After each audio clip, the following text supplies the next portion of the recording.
what is a good vegetarian plant-based protein? Like actual food. It needs to be diversity. So we were talking about dahi. So we do this at home, you take a muslin cloth, what the West calls Greek yogurt. You just let the liquid comes out and you make that sort of thick yogurt at home. One bowl of that sort of homemade Greek yogurt can have about 20 to 25 grams of protein, which is really good. Nuts and seeds and legumes and pulses and dals. These are all sources of protein, not necessarily high sources, but they're still sources of protein. Paneer, exactly. Then there are the tempeh, which is sort of a new food item which has been introduced in tempeh soya. Again, they have certain health challenges as well because they're processed. So you need to be really careful of the quality and the toxins and the other chemicals that are added to it. But those could be your sources of protein as well. And, vegetables, green leafy vegetables and other fibrous vegetables, even a potato, believe it or not, does have protein in it. So we shouldn't think that there's zero source of protein. Now with the tech availability, so I'll just mention, I use the LLMs, the large language module apps, which are available on the phone. You can take a picture of the food and it'll tell you, and I put the prompt, tell me how many macros are there, what's the estimated calorie count. And if you just have that on your same thread over the course of the week, you can see what your macro consumption has been. Or just take a picture of a food in the supermarket and it'll do the same thing for you as well. Yeah. Okay, talking about health, do we focus enough on the root causes or do we only treat symptoms? It's sort of why I do what I do now. To no fault of anyone's. It's the institutionalization of how medicine is taught. It is very much a disease-based approach to quote-unquote health. Health used to be defined as the absence of disease. Now the UN has upgraded that definition. But if your lens of the human body is only the absence of disease, that means you're learning only about disease. And I spent 6 years in med school.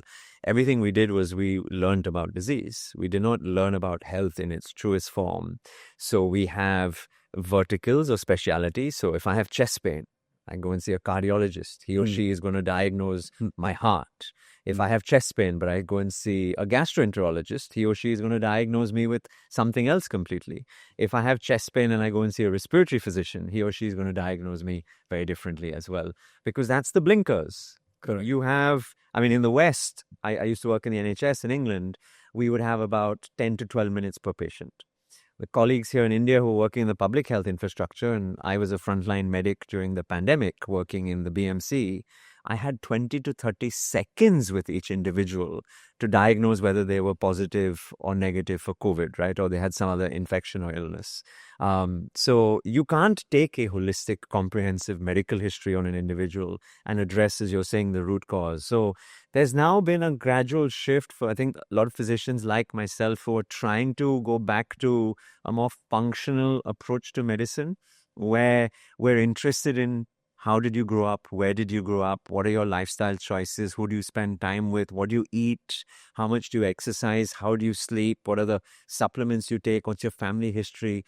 Because all of these things are important in diagnosing the root cause and then trying to address how to fix that rather than the plaster over the crack approach. Interesting. Yeah. Interesting. So, how can, there's also this whole thing of be happy, be joyous. Yes.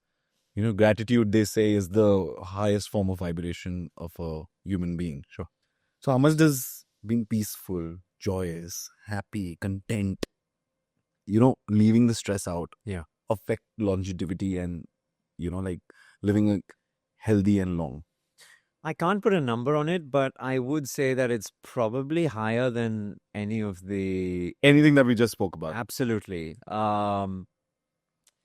Harvard have been running the longest human experiment ever, where they've taken people who were born now 90 years ago, and they've been following them through. Every year, they speak to them, they interview them, they talk to them about their finances, their family life, their relationships. And undoubtedly, what has come out of that study, and I think there was a very famous TED talk about this, is that it's the quality of your human relationships, which have the biggest role to play in your ability to live long, etc. So I think it's really, really important. Nobody wants to live a lonely life. Loneliness is epidemic. The Surgeon General, there in all your developed countries.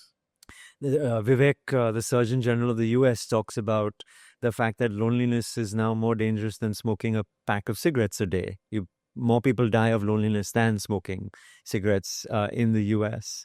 And as we increasingly build a world which is more nuclear, digitally connected but physically disconnected from each other, we're starting to see these things sort of percolate through. So I think all of the stuff you spoke about, which is the importance of daily gratitude, creating purpose, not finding purpose in the work that you do every single day, having a close-knit group of friends, the blue zones in Japan, they have the Moai.